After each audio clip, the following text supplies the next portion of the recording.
And South Beach was the place to be. All the pretty girls were here, all the top photographers were here, all the big modeling agencies in the United States were here. Modeling industry, started. I think we're here for the first season, 87, 88. There may have been some shots down. I'm sure there were some shots down here before, but it really didn't start until the late 80s with a famous Bruce Weber campaign for Calvin Klein being shot down here, and then it just blew up from there. At any given time, there was everything from the modeling business was big. Bruce Weber was down here doing his thing, so there's a model on every corner. Weber was shooting. He was shooting all this high fashion stuff, and so I found it was bizarre, man, because I'm in like this Jewish retirement community, and then all of a sudden you got this influx of these Hitler-esque youth Germans, and it was just bizarre, that combination. Bruce Weber really had a lot to do with Miami and that aesthetic of good-looking guys, good-looking girls, healthy, that sort of 90s aesthetic. The fact that you had 21 model agencies within 13 blocks was pretty phenomenal. I don't think that existed anywhere in the world. Calvin Klein was a big person coming down here as well. And you had him and other designers. The designers, Nicole Miller came a lot. At that point, we're used to see rundown hotels. Some of the modeling agencies started coming in. Michelle Pommier, Irene Marie. There were beautiful people walking around as well, everywhere. So you did have that. And you'd walk around and you'd see, look at these gorgeous people. So all these old people that you used to see sitting out on the porches is now replaced by beautiful models, beautiful people. Playboy did an article, remember, he said there's more beauty per block in South Beach than anywhere, any time in the history of the world. The modeling agency definitely was what started South Beach. Before that, it was nothing but senior citizens. He figured with the amount of agencies, with the amount of models, they were like 7.8 female models and 8.16 male models on every block of South Beach. Back then, that was the thing about modeling, man. You could spit at a model. That was the beauty of South Beach. Before, it was mainly like model season and all the big ballers that were coming in town. We always called it from New York poor man's paradise. And that's the beauty of it. And as you call them, what did you call? Do I have to remind you? Chum and plankton. These were the chum of all the rich. The plankton of the rest of it. Yeah, and the chum. Everyone came down. It was like a Pac-Man. Everyone fell over beauty down. Nightclubs are more or less about pimping, and so the girls come first. And it's funny, back in the early South Beach days, a lot of the guys who were the models were making so much money modeling, like people like Gary James and stuff, that they turned out to be, first promoters, then the club owners themselves. We looked around and finally we found the Sunray Apartments. That's what I bought, and what we bought. And it was really an old, maybe 1940 apartment. And what was really cool about her building was that was the same building where you had one of the opening scenes for Scarface. 1-bedroom efficiency apartments, that's what it was, with a little porch, just like all those buildings in the front, where the old people would sit. God bless them. I have nothing. I'm becoming an old person myself, so I'm not saying that in a detrimental way, but that's what was there, those porches with the old people.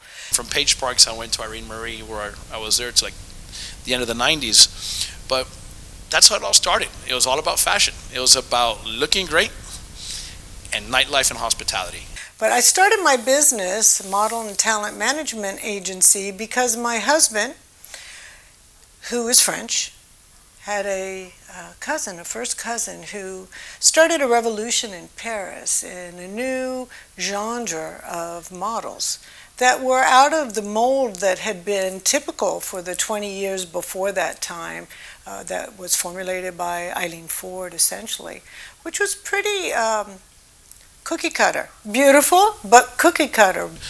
I started my business because when I was modeling at the time, I met the photographers, I met the models, and brought them to the clubs, and I started getting involved in both businesses. What people don't realize and what the German connection is in South Beach is a lot of these Germans, the wall had fallen, 89, 90. As this whole fashion thing happened, Otto Versant from Germany, who actually owned Spiegel, they were one of the big clients to come in. When the wall fell, all of a sudden there was this crazy influx of money that all these guys had made when the wall fell, and then all of a sudden they got the whole, democracy thing going, and they were making all these crazy moves. There were Germans coming in. There were the French. It was like a parking lot on South Beach of all these beauties. And so the Germans were the first fashion people to really hit the beach. And then my husband's cousin, Louise Depointe, came on board, and she started saying, that's not all that's beautiful. There are girls and women who are beautiful, who don't have perfect features, who have character in their face, who aren't all blonde and blue-eyed. And she really started a revolution in the industry that broadened the industry to be what it is today, where beauty is recognized in a very expansive way. And when I got down there, it was all German photographers, all German high fashion. I mean, high fashion. It makes Vogue look like People magazine. People think Vogue is a place. Go to Germany if you want to see real fashion magazines. So it was this woman who came to Miami and asked her cousin, I heard your wife was a model in Paris, which I was for a very short period of time when I lived in Europe. And I would like to know if she knows anything about modeling in Miami, because I have 2 girls from my agency whose boyfriends are coming here, and they're going to spend 6 months, and I'd like them to be involved if that's possible. So I met Louise, and I didn't know anything about modeling here in South Florida, because by that time I had already had 3 children, and I wasn't in the modeling business at all. And I looked it up, and we found that there were actually 2 agencies that were listed under modeling agencies. But at that time, the modeling agencies were non-exclusive, and that meant that everybody was listed with everybody, and nobody was really taking care of developing careers for models. So it was very helter-skelter. I went with Louise to these 2 agencies, and as we walked out the second one, she said to me, Irene, I can't leave my models here. This is not possible. And I kind of agreed with her, and she said, you must open an agency here. And I said, oh my God, Louise, how can I open an agency? I know nothing about running an agency. I have no upper education in business and management and anything. For that matter, how could I possibly open an agency? And she said, Irene, you come to me in Paris for 1 month, and I teach you everything. Well, I'm kind of an adventurer by nature, and my husband was very open, and I asked him, I said, Pat, can I go to Paris and go with your cousin and learn how to be a model agency and open a business here? And he said, go. So I went. Then all the big modeling agencies from New York started coming in, Ford and Elite and Wilhelmina and Next, and all of a sudden from me to Irene, 2 of us women, really controlling South Beach and the modeling industry, to 10 or 15 other agencies. You would have a Michelle Palmier that was gutting these hotels out and putting up these beautiful, turning these buildings into an amazing place. Models were coming in from everywhere, from all over Europe, from California, New York. We were just getting so many requests to come to the beach, and of course there was still not much on Ocean Drive, but we had model shoots and Winnebagos. We had Claudia Schiffer rollerblading down Ocean Drive, and models all over the place in bathing suits, and it was quite a scene. I worked with hotels, and I said, listen, I have this magazine coming from Paris, and they're going to take pictures on your property. They're going to say where they are, and this is going to be invaluable advertising for you that probably you wouldn't have the budget to pay for, because this is one of the largest fashion magazines in Europe.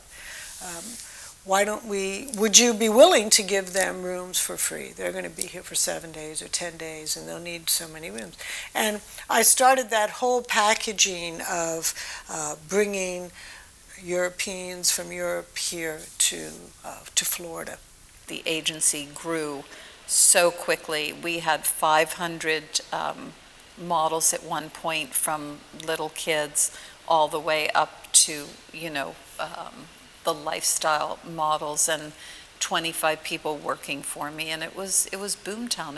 It was craziness. It was big business. Everybody was making a lot of money in the early 90s to about 95, 96. Kelly Fisher was going out with Dodi Fayed, who was the boyfriend of Princess Di at the time, and I'll never forget it. She was a Pommier model, and she was at the Biltmore Hotel, and one of the bookers at 4 o'clock in the morning got a call, and problems, and I won't really go into it, but being the mothers that we all are, we, had the staff go over there, and the next day we had all the press on us. And Paula Barbieri, during the O.J. Simpson trial, was another Pommier model. And of course, you all know what happened with that incident. So again, more press.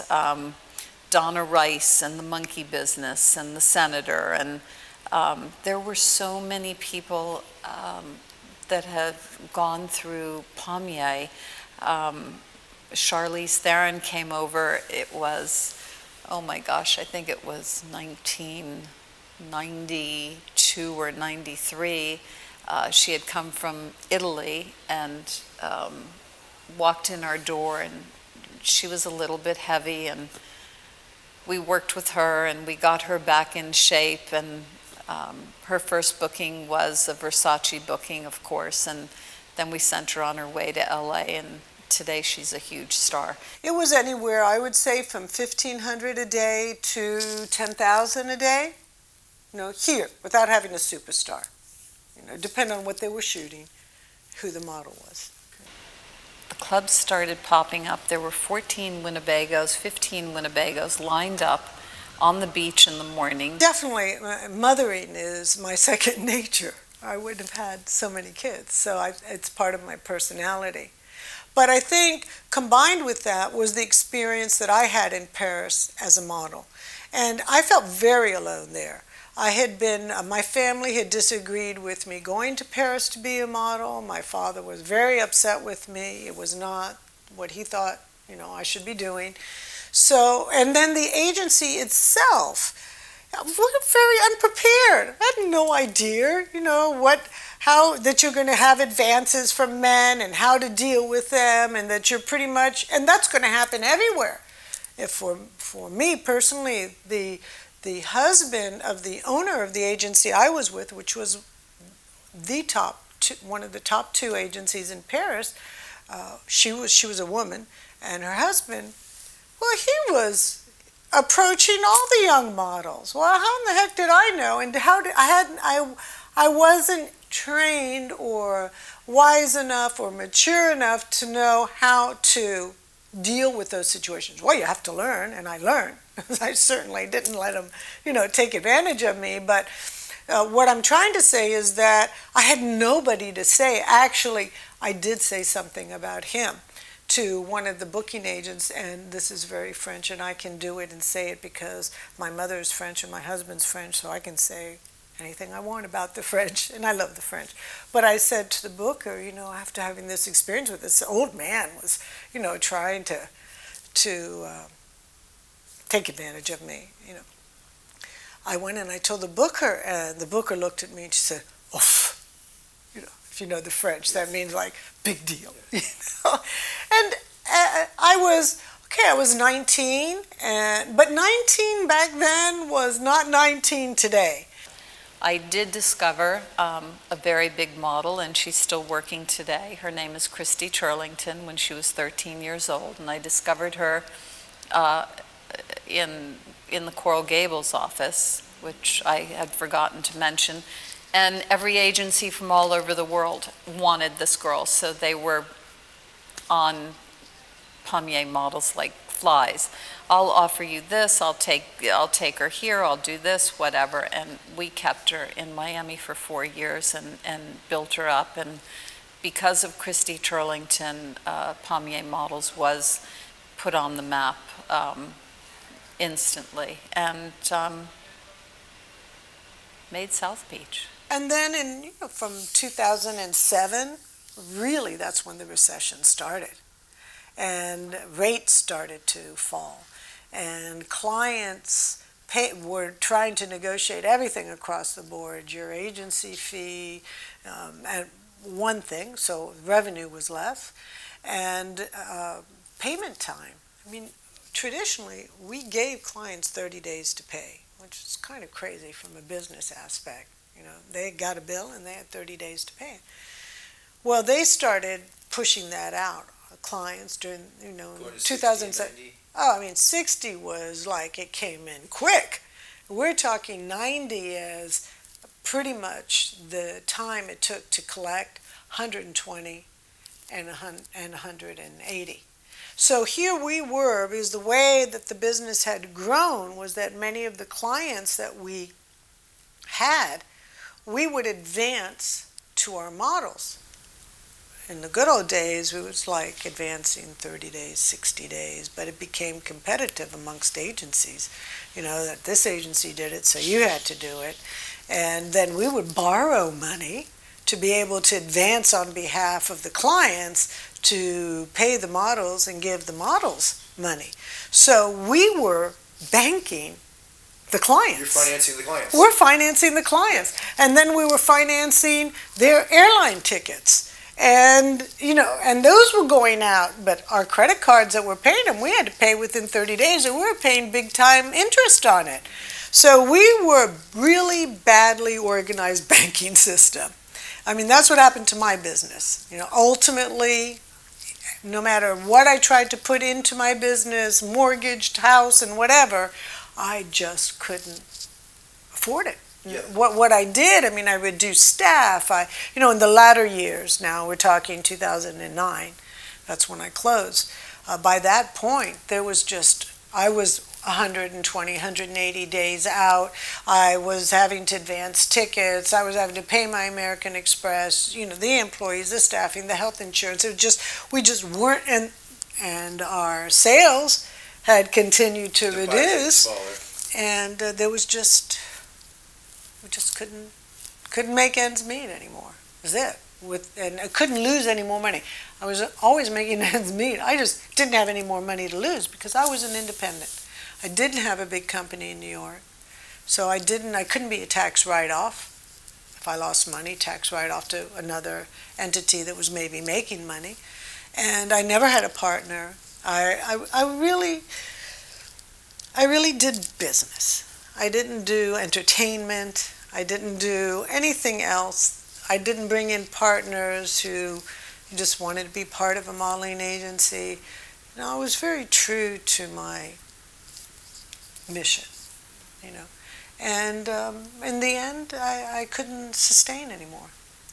But I'm not the only one. That happened to thousands of companies. Not even. And there's so many different industries. As I remember as I was sitting in my building and trying to close things down and to collect money that I had outstanding after I closed and trying to pay models money that I owed them, and doing all of this stuff, I would be getting weekly companies going bankrupt, companies that were my clients going bankrupt. So it was a complete collapse of the for me, from my perspective. Obviously there's lots of agencies that are, that have survived, but from my particular circumstances and a lot of the clients that used to be my clients are no longer. They're just no longer. What I think happened to the fashion and modeling industry is that as Miami Beach started to grow, things got a little more expensive, and the real estate boom, and everybody was buying, and what really happened, and we talked to a lot of people, the real impact was the cost of production. back then in the early mid 90s, like I was saying earlier, you could stay at a hotel room for $60, $70, $80 a night. What had happened is when hotels started being purchased and there were new operators on the beach, they started raising the prices in the room. So what usually cost, to book a block of a hotel for a group from Germany just doubled in price. All of a sudden, the fashion industry started to weed out because it was too expensive to shoot. Also, the city of Miami Beach started to impose licensing, permits. Now everybody wanted a piece of the business. Everybody was being taxed. After a few years of, where you walk into an area where production was easy, doing photo shoots was just very simple. It was about a camera crew going on Lincoln Road or Ocean Drive and shooting without a permit. I mean, that was free publicity for all of us. But once we started getting permitted, once we started going through that whole new way of doing business, we became almost anti-friendly.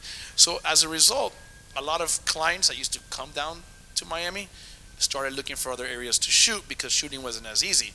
And I would say that towards the mid-90s, 96, 97, things started to change. I mean, what happened to the whole modeling scene's gone. The modeling agencies really was We fun. used to see a shot, there'd be somebody shooting every 5 feet. You used to see it was so glamorous. Now, can't remember the last time I've seen a photo shoot in South Beach. Without the modeling agency, South Beach wouldn't be where it is today.